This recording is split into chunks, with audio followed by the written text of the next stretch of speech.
Jerri. Welcome to Revitalized Womanhood. How are you doing today? Hi, Gina. Thank you for inviting me. You are so beautiful. I just love looking at your beautiful face. And I just got done telling Jerri that she was going to have to send me all the energy vibes because of sick Oh, kiddos. Gina, And it's just that time you're of year, frozen. right? It's just that time of year when moms just know. We can kind of look at each other and just kind of, yep, I got you. Okay. Mm-hmm. Okay. Yeah. Jerri, I already did your intro. Why don't you tell my listeners a little bit about yourself? I've already highlighted from the bio. I invited Jerri. She was kind enough to come and speak at our retreat that we had in Southern Utah. And she sent me over a bio. So I've already highlighted some questions that I'm already going to come back on because I am very curious about. Tell us a little bit about yourself. So I am a mother of 8, grandmother of 10. Holy moly, that's amazing. Yeah. It's fun stuff. That's the best gig. The grandma gig is the best gig. It is the Yeah, best gig. it's great. So you grew up in Logan and went to Utah Yes. State University. So that was really fun that you got to drive home with my mom, who also lived in Logan and went to Utah State University and know some of the same people. Just a small world, Yep. isn't it? Utah It is a alone, small world. but the whole world ends up being small. The whole world is small. We When I've we were, traveled in Europe, I've ran into people that I know, isn't that that I funny? know someone I know. We were in Sicily, so, small island of Sicily, and we were getting gas somewhere that we weren't even supposed to be. We were on our way to Palermo and we were going to run out of gas. So we just pulled over in this random exit and went and got gas. And we hadn't heard English for a very long time because we were away from the bigger cities. We'd driven all the way down Italy. So clear from the top all the way down to the boot and taken the ferry over to Sicily. So we haven't heard English in a very long time. So Rick was out pumping gas and he hears this gentleman speaking English. And so of course you just like, it shocks you, right? You perk right up like, friend, familiar. And he just kind of said, I leaned over to say, hey man, just heads up, it's cash only or something. He says, I don't know why I felt like I needed to tell him, but he looked like he was struggling. So I says, hey, it's cash only. And they started talking. And well, this gentleman, they were from Utah. Turns out they were sailing around the world with their sons. And his wife graduated from Davis High School 1 year beneath me. I'm like, what? This is the weirdest world, but it is so fun and so great. And so you have always been athletic. You've lived a very active lifestyle from when you were teaching, you had the state Hmm. championships volleyball team, right? And the drill team. And I was a physical education, dance, and health teacher. Yes. So And I it shows. was I was promoting health and movement You still are. You for my still are. area. This beautiful woman, Yeah. she does mountain biking. She does. When I talked to you and asked you to come do the retreat, you were doing rappelling or rock climbing with Rock those women. climbing. Right? Rock climbing with those women. Oh my gosh, you are so fun. You are so fun. So the question that I wanted to go into from your bio is when you were teaching over in Germany for the Department of Defense, how on Mhm. earth did you get into that? I wanted to see Europe, and I was a single mom, and I was a school teacher, and I thought, well, I'll be able to teach there. And so I figured out a way. So I went through the whole process of interviewing with the Department of Defense. And it was kind of funny because they took fingerprints of all my family. And I says, oh, not my older brother. He's going to screw everything up. He'll make it so that I don't get there. But I made it. Anyway, so it's a 6-month interview process. And they chose me. Actually, the one guy who interviewed me wanted me to go to Japan. They hired me. I really wanted to go to Europe. I didn't want to go to Japan at that time. I've been to Japan since, but so I just got this gig where I taught the school for dependents of military people. So it was awesome. Most of them were Hispanic or black. White was the minority. My kids called me a honky I taught a dance section and they just said, "Oh, you dance like a honky." I says, "I know, that's why you're teaching this next unit." So it was a blast. And then I just wanted to see Europe. So I had two little girls, an 8-year old and 4-year old, and we just traveled all over Europe on weekends and vacations. And I remember we were coming home from Barcelona and we were in a French restaurant. And my 4-year old says, "Do I say danke, gracias, or merci? Where am I?" I go, "Okay, this is the best." As you know, travel is just an education in itself, and it's important. It is. And my That's how I kids, got the gig. what tripped them up was Switzerland. And I didn't know how to tell them because I think it's 4 languages. Their actual national language, they have, it's either all 3 or all 4. So I just said, use whatever you want. This is a freebie. It's neutral, Love right? it. I love It's it. neutral. Love it. So I want you to talk to me about how it was. What did it feel like? What was it like in Berlin when the wall came down? It was exciting. We weren't really expecting it, but when that wall came down, I mean, I think it stunned the whole world. And so, of course, we drove to Berlin to get a piece of the Berlin Wall because I thought that was really important to do. But yeah, just to be there and there during Desert Storm, yeah, really interesting times to be there. It was amazing. I was just going to say, what an interesting time to be there because we were there in 2017. So we did Checkpoint Charlie with our little boys and we stood on the line where the wall was, right? And we stayed and the Berlin Zoo is absolutely gorgeous. I think it's called the East Berlin Zoo. Absolutely beautiful. There's like a palace inside of it. And we stayed in East Berlin, which is also known as Little Venice. So they have those canals, like kind of like the Tahoe Keys that you can kayak around in. It was so beautiful. It was really just so beautiful. And we got back and we were telling one of our good friends about this experience we had and how we were loving it and it was so wonderful. And he had been there during the war. And you could see what a different experience he had from it. He said, "I will never go back there, ever. You wouldn't catch me in a million years going back there." And he went on to tell us some stories and it was just like, wow, in our lifetime, you kind of, for me, I think of things in terms of it was so long ago. I can't even relate. I can't even empathize because it was just so long ago. You hear about the Depression and you hear about these things that our grandparents struggled through and went through and lived through. And now they've taken on all of these conditions because of, you know what I mean? Habits, conditions, those kinds of things.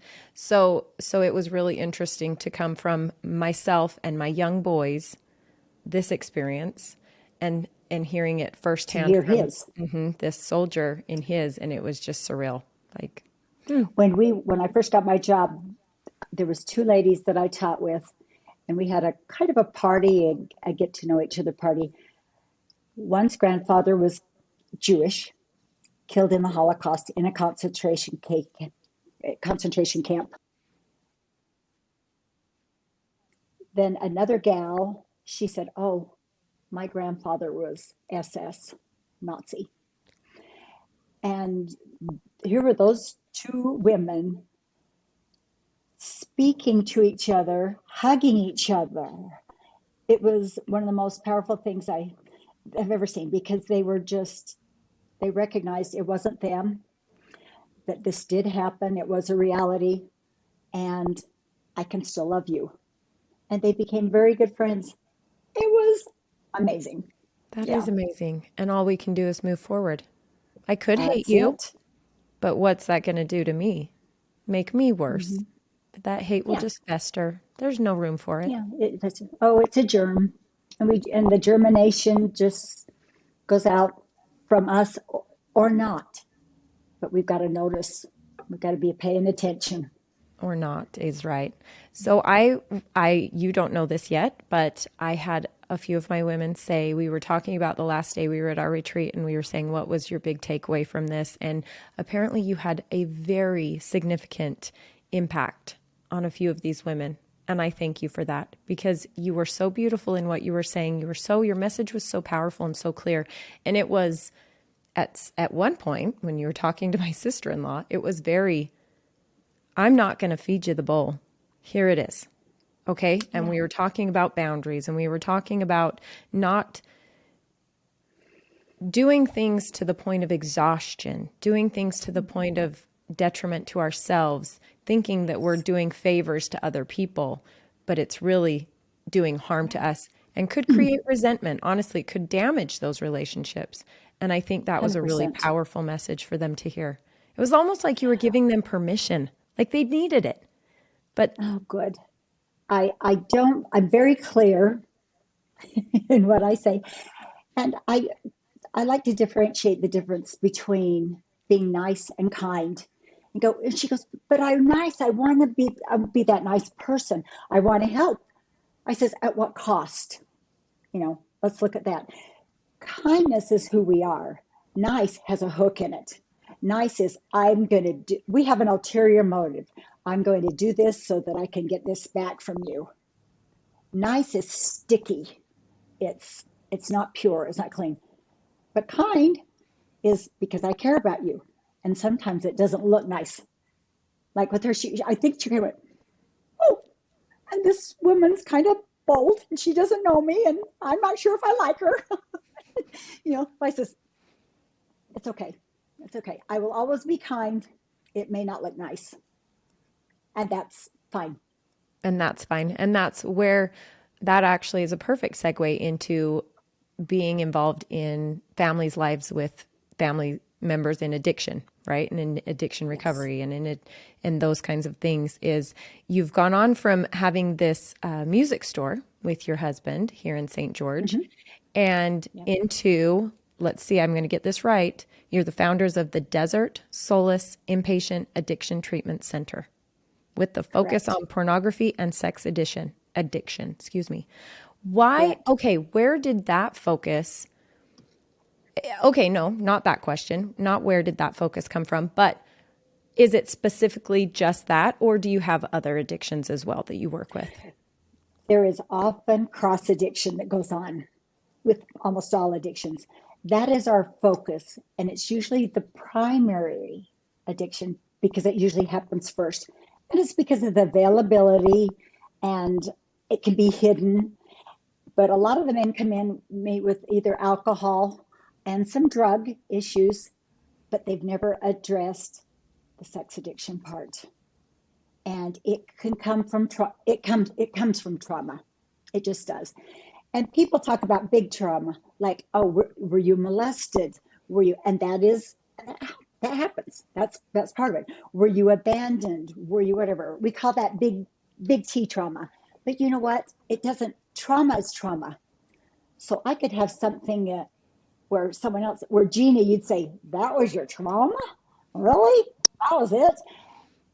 But it's the stories I make up about that trauma and how it's affected my life and how it affects my choices moving forward. So that's why it's really critical to recognize the trauma. Not that that's an excuse, but they do get to notice what's going on, and then what's going on with the clients in our 90-day program, because they stay for 90 days. That's what I'm teaching the wives and the mothers of the clients that come to. That's my job. I'm the family liaison. I work with the women. And what does that look like on a normal basis? They can call me at any time. I do 2 Zoom calls a week. They're an hour. We do different books, different studies. I gave several that night of some of my favorites, but that's just the basis of our phone call. It goes wherever it needs to go. If someone has a question, if someone's in trauma right then, we're all there. There's 12, 15 of us on the call. We just work through it. And so they have me 24/7. Well, no, I turn my phone off at 9:30 because I'm not stupid, because I have boundaries and I get to have sleep. But they have access to me, and then the 2 formal calls twice a week. And then they come in once a month while their loved one is there for a full weekend of therapy, equine stuff, all that stuff together to I was heal these actually families just going to together. ask you about that. You use horses, yoga, hiking, energy work. Mhm. That's amazing. That's so beautiful. I love it. Yeah, And a lot yeah. of these, you said you've worked with clients from 7 different continents, right? Is that what you said? 7 different countries. So Different this is countries, different different countries. countries They're coming from all over. So where is it where all it over. crosses?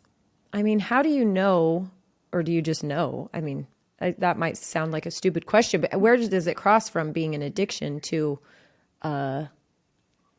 it just is what it is? Just a choice, just a A way I want choice, to live. right? Yeah. You know, there are even psychologists and some therapists that do not believe that pornography and issues with sex can be an addiction. It is a processing addiction. Oh gosh, this echo. I'm so sorry. It's a processing addiction as opposed to a substance. Okay. So eating disorders, that's a processing. Sex, that's a processing. Things that we need to eat. We are sexual beings. Our goal is they've gone off track to get them back in alignment because sex is very important. But when it goes off the rails and there's objectification going on, that's a problem. So is it an addiction? We believe it is because we've seen the brain scans and it changes the neural pathways. And it has a hit, has a dopamine hit.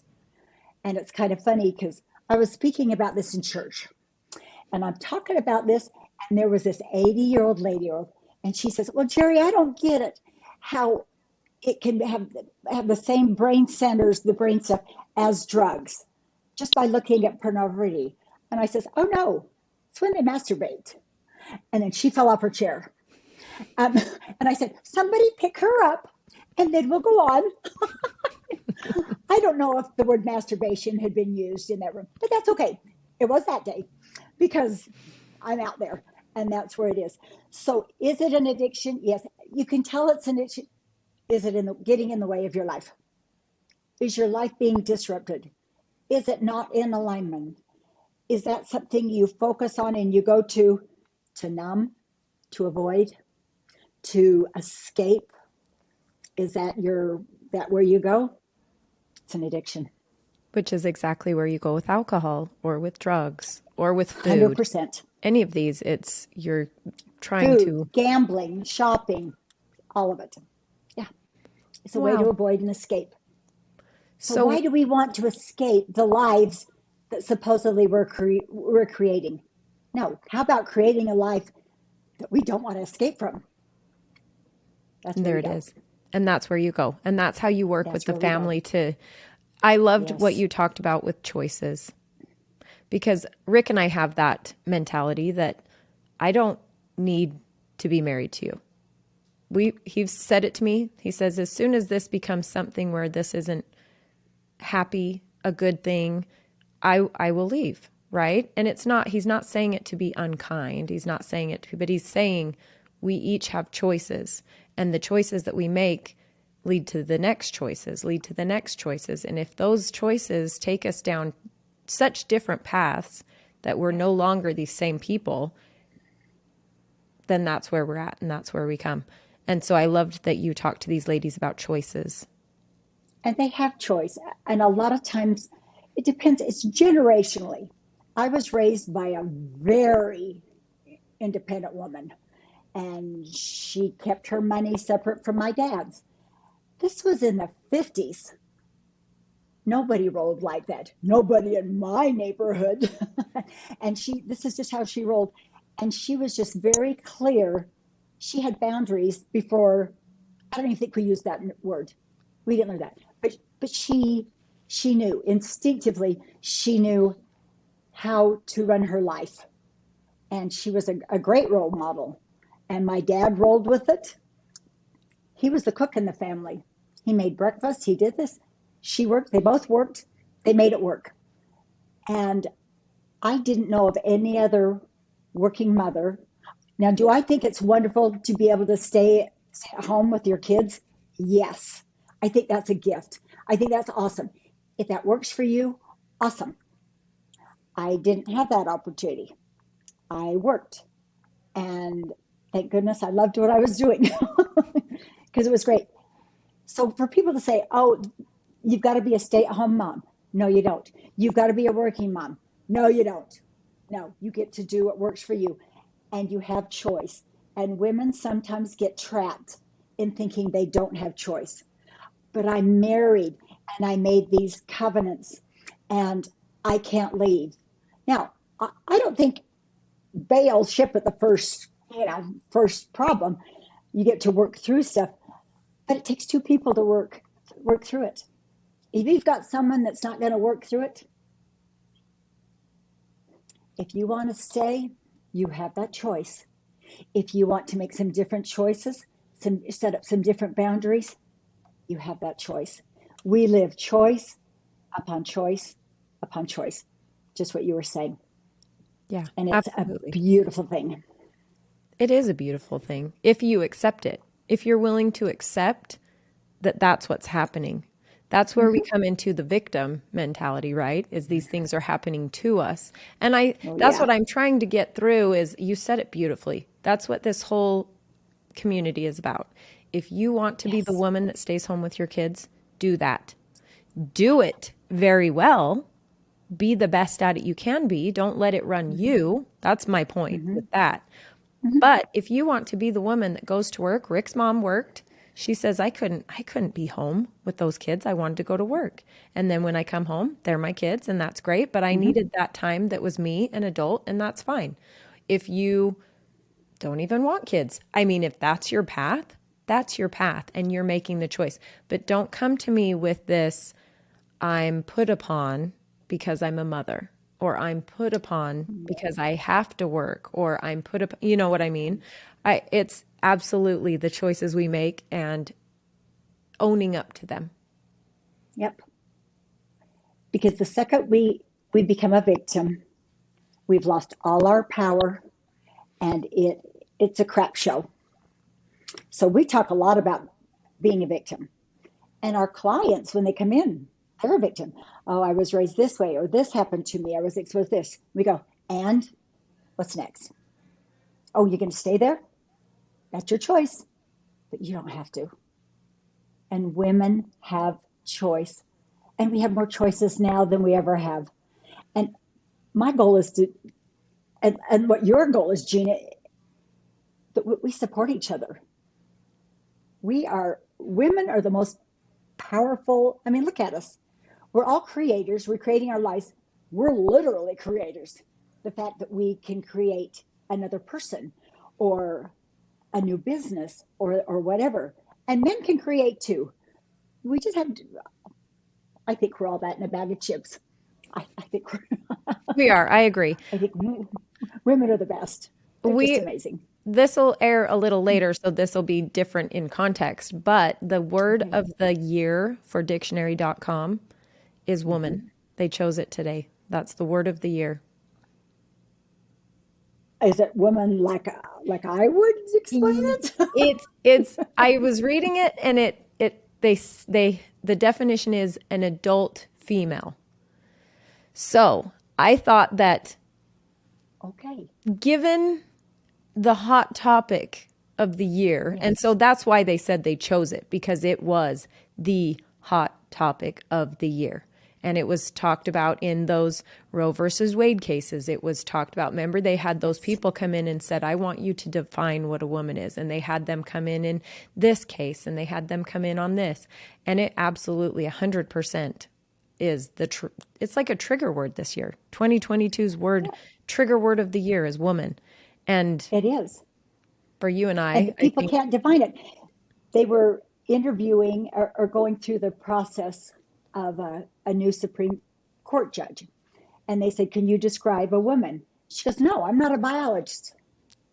I go, well, I'm not either, but I'm pretty sure I know what a woman is. So it is a trigger word for a lot of people. it is absolutely.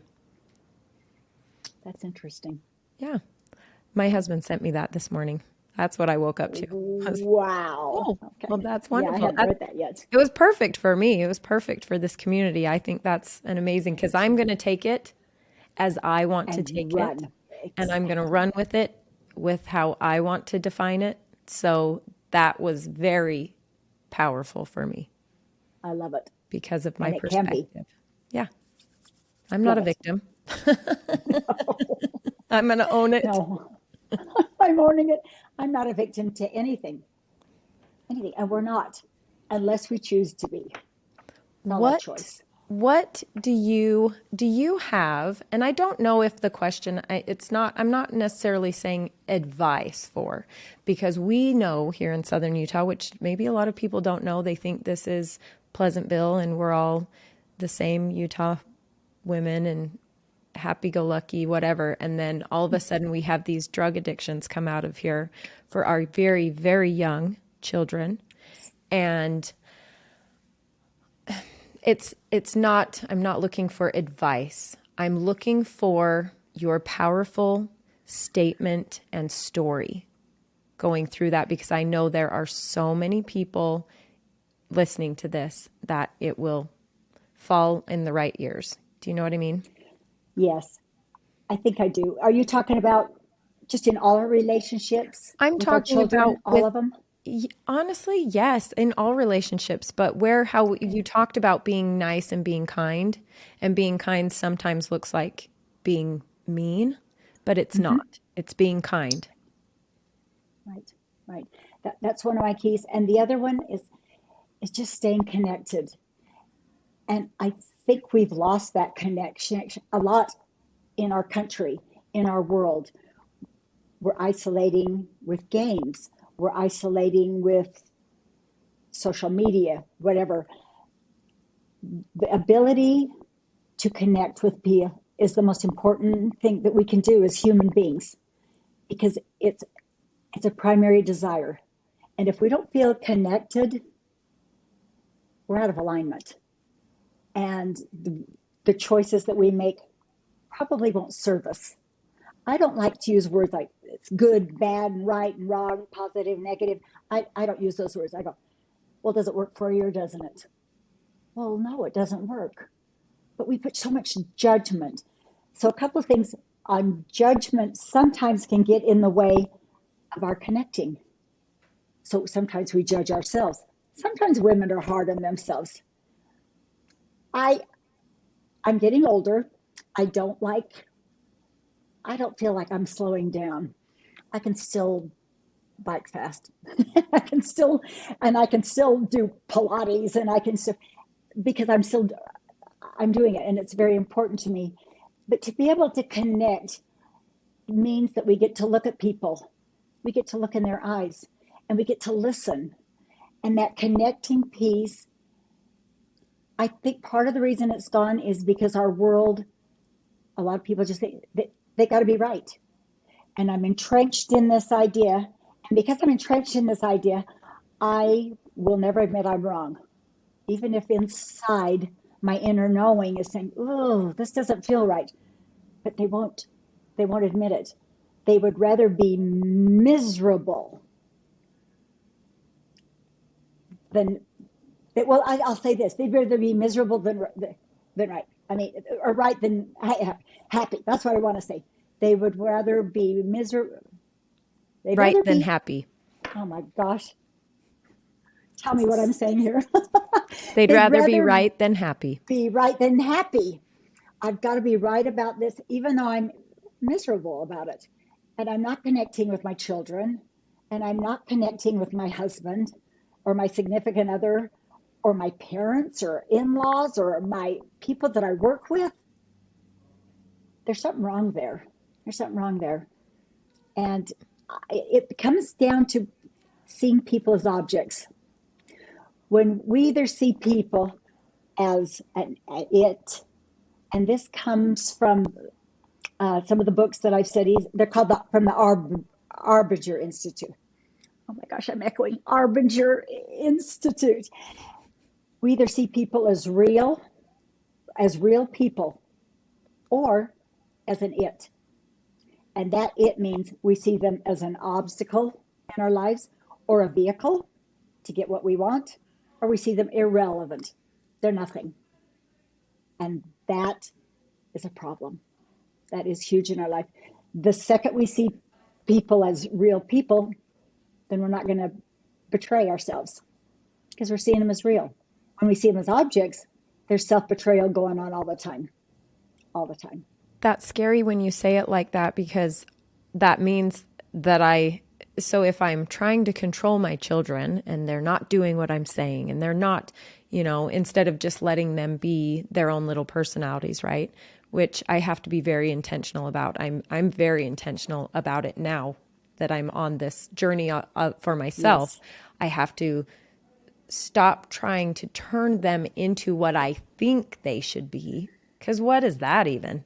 What should they be? Should. I hate Them. that word. Should, right? Yeah, I hate There's that no word should. Yeah. No should. So that really hurts me. And that's self-reflection of me, that I'm looking at my children as its, right? Okay. Because I'm not allowing them to just be their own little person, be their own little soul, and trying to control what they do and maybe manipulate what they do, because as parents, we're trying to make sure you have to be responsible, you have to be this. And it's like, well, shouldn't they be figuring that out by just watching us? Shouldn't they be figuring these things out? If I'm constantly telling, they're not learning it. They're maybe ignoring me now because I've told them so many times. And that's it too. Our kids are going to ignore us as long as we're giving advice and lectures. The day that we can live with them and listen to them and go, that's an interesting thought, Hayes. I love that thought. Thank you for sharing that thought. And you may be going, what's happening? But when we have that conversation, and we're such that safe person that they can come to all the time, we're not going to have the problems that we're living in right now because there's a safe place. Now, does that mean I fix everything for them? Oh, heck no. I have a story. I have twins with cerebral palsy. When they were young, I think they were probably about 10. They didn't set their alarm. They missed the bus. They came out. I'm getting ready to go work. And I go, oh, I think you missed the bus. And he says, oh, you'll take us, right? And I go, no, it doesn't work for me. So two things I really love to say. No, that doesn't work for me. And oh, that's interesting. Because all the judgment is out of the word. That's so interesting. It's just interesting. It's not good, bad, right, or wrong. It's interesting. So they come out and they think I'm going to take them to school. They have cerebral palsy. They don't walk very well. Well, they're grown men now. They're amazing. They're amazing. And they still have cerebrals. Anyway, they have the cerebral palsy. So anyway, so I said, I'm not taking you. And they says, well, how are we going to get to school? And I go, well, it's about 3 miles away. Get hoofing it. And they go, it's raining. I go, I know. Wear a coat. See ya. I'm going to work. And I will call the school to make sure you make it. Be safe. See you later. And I left. And then I get a phone call about an hour later from my neighbor. And she goes, your boys were walking to school in the rain. And I go, I know. She goes, oh, were you giving them a lesson? I go, yeah, of sorts. She goes, well, I gave them a ride. I said, thank you. You're very kind and thank you. They may have learned the lesson. They learned the lesson. They didn't miss the bus again. I love that. I'm not going to roll over backwards to give them something that they can do themselves. They can set an alarm. They can get up. They can get their butt to the bus stop.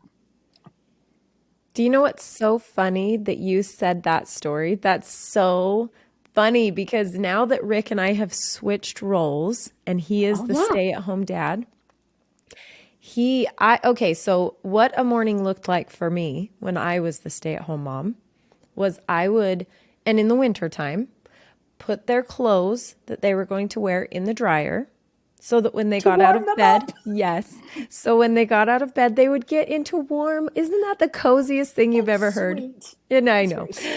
And so There's then nothing wrong with that.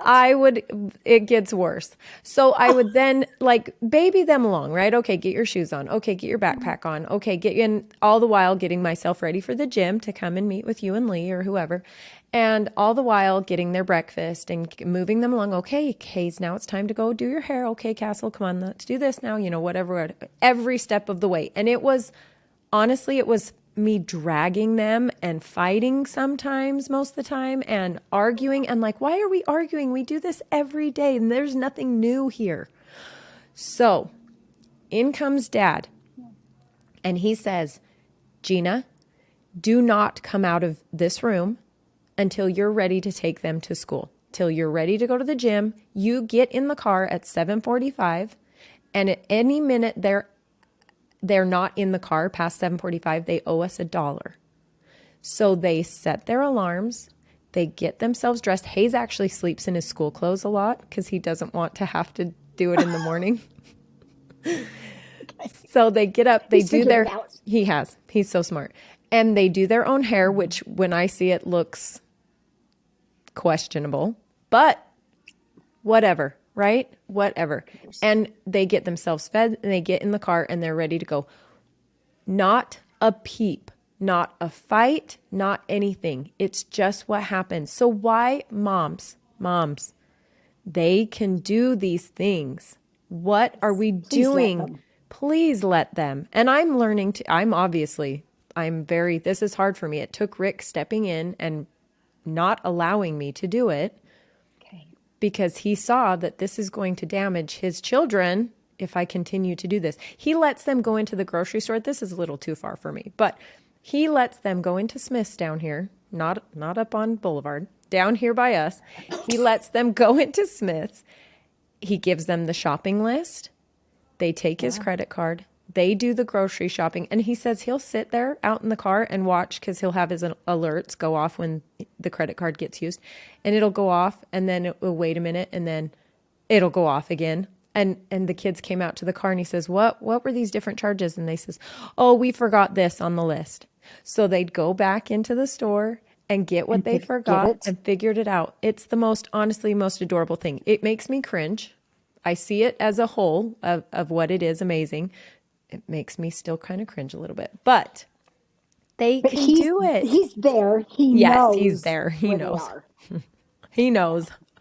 But for a helicopter mom, and that's what we are. Why is this generation just turned into, because I remember when I was, and same as your kids, when we were young, we would go until it was dark. My mom never knew where I was, ever. She knew when I got hungry, I would come home. Yeah. Times are different now. Yeah. There's that being said, it's really, really important that we let our kids fail. Let them fall on their face. Not that we're going to put them in danger.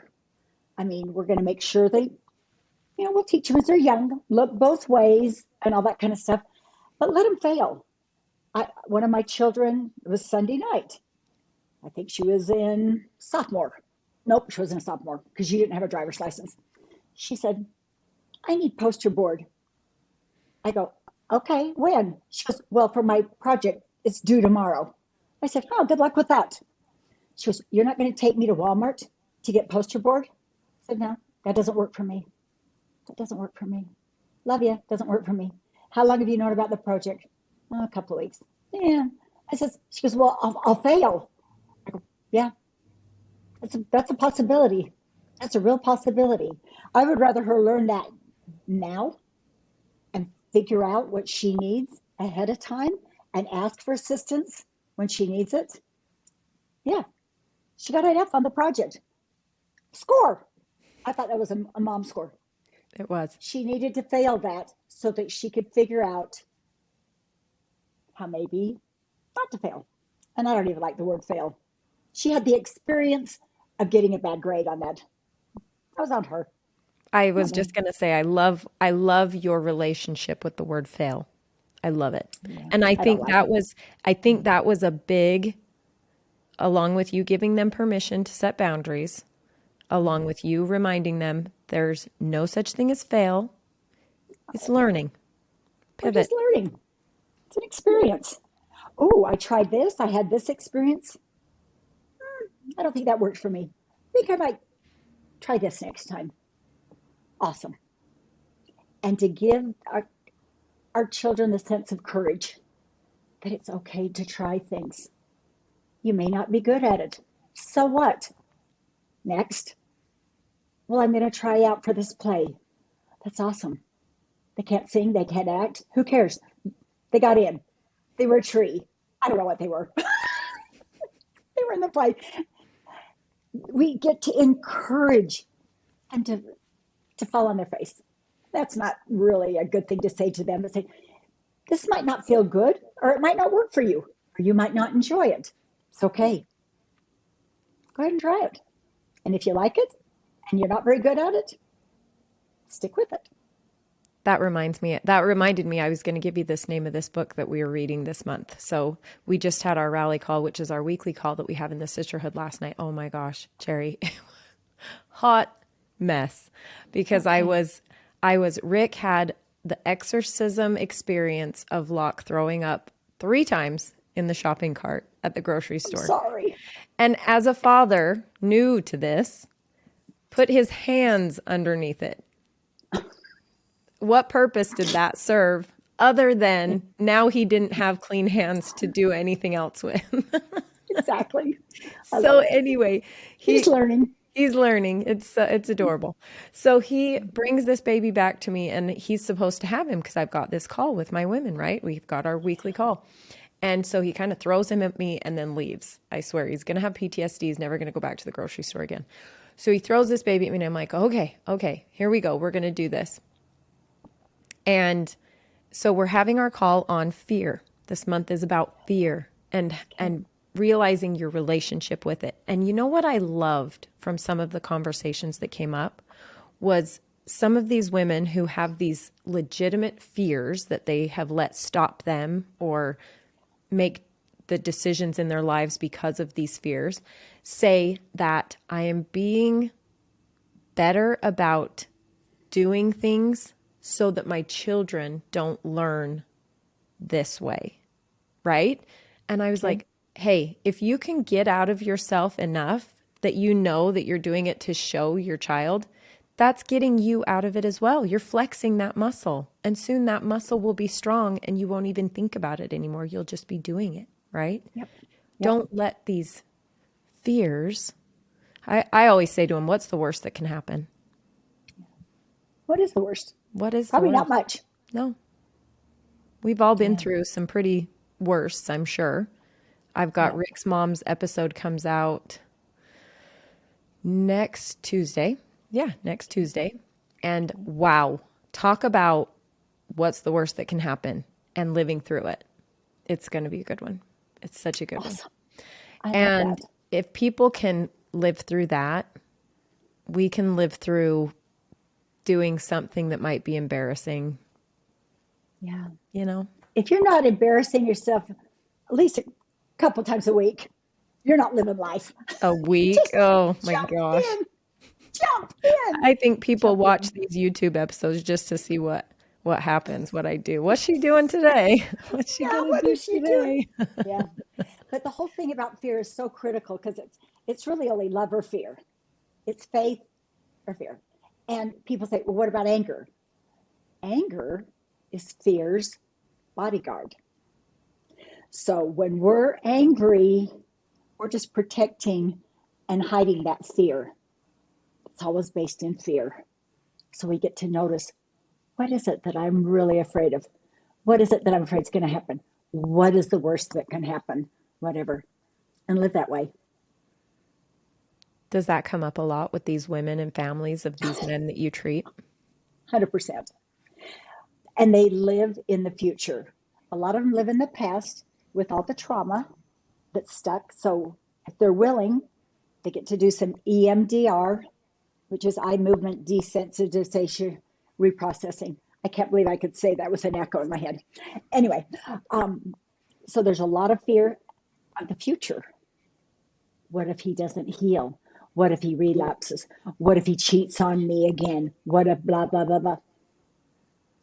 We focus only on the moment. We live lives consciously and presently, because we have no control over the future. That doesn't mean we don't set goals. Of course we do. We have desires and dreams, but to be able to live there, that's not a place to live. It is exhausting and it's unproductive. We get to deal with what's right in front of us. And how am I feeling right now? I'm feeling pretty darn good. But what about when I have fear comes up?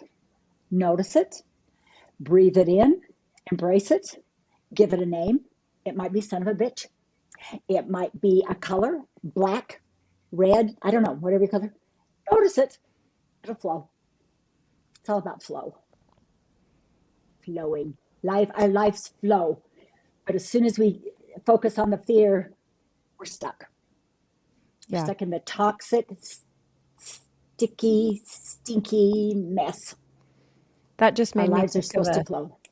beaver dam, of a It's a beaver flowing dam, river, and 100%. then it's a dam, and then where's this water going to go?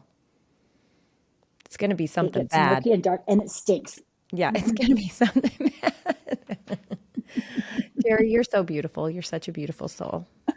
Oh, I'm so glad that you agreed to come up and meet with my women and talk to them. And I'm glad that you it agreed to was do my this with me. I'm pleasure. glad that it worked out to grab you before you left, because you listeners, if you think I travel, this lady, she does.